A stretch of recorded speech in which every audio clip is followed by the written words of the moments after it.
حضرت ابو سعید خدری رضی اللہ تعالی عنہ سے روایت ہے کہ ایک آدمی نے رسول اللہ صلی اللہ علیہ وسلم سے پوچھا، ای الناس افضل یا رسول اللہ، اے اللہ کے رسول صلی اللہ علیہ وسلم کون سا شخص افضل ہے؟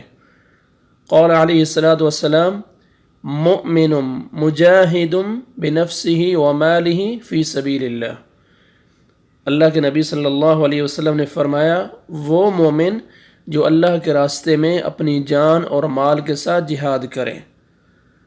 قال ثم من، اس آدمی نے دوبارہ پوچھا کہ اس کے بعد کون ہے، پھر کون ہے افضل؟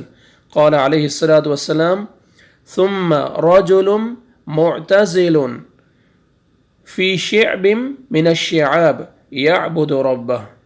آپ علیہ الصلاۃ والسلام نے فرمایا کہ پھر وہ آدمی افضل ہے جو پہاڑ کی کسی گھاٹی میں گوشہ نشین ہو کر اپنے رب کی عبادت کرتا ہے۔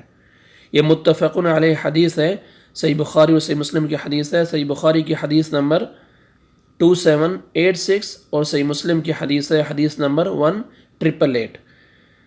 اس حدیث کی وضاحت میں کہ جب سب سے افضل شخص تو وہ ہے کہ جو اللہ کے راستے میں اپنی جان اور مال کے ساتھ جہاد کرتا ہے، اس کے بعد دوسرے نمبر پر وہ شخص ہے، وہ افضل ہے شخص جو گوشہ نشینی اختیار کرتا ہے۔ جب معاشرے کے اندر فساد عام ہو جائے تو لوگوں میں رہتے ہوئے لوگوں سے اختلاط کی صورت میں دین کو خطرہ لاحق ہو اور اس پر عمل کرنا مشکل ہو تو پھر گوشہ نشینی اختیار کرنا چاہیے تاکہ لوگوں کی شر سے محفوظ ہو کر وہ اپنے دین کی حفاظت کرے، اپنے دین کو بچا سکے اور اپنے رب کی عبادت میں مشغول ہو سکے۔ اللہ سبحانہ و تعالی ہمارے ایمان کی، ہمارے معاشرے کی اصلاح فرمائے اور ہمیں اپنے دین پر عمل کرنے کی توفیق عطا فرمائے۔ السلام علیکم ورحمۃ اللہ وبرکاتہ۔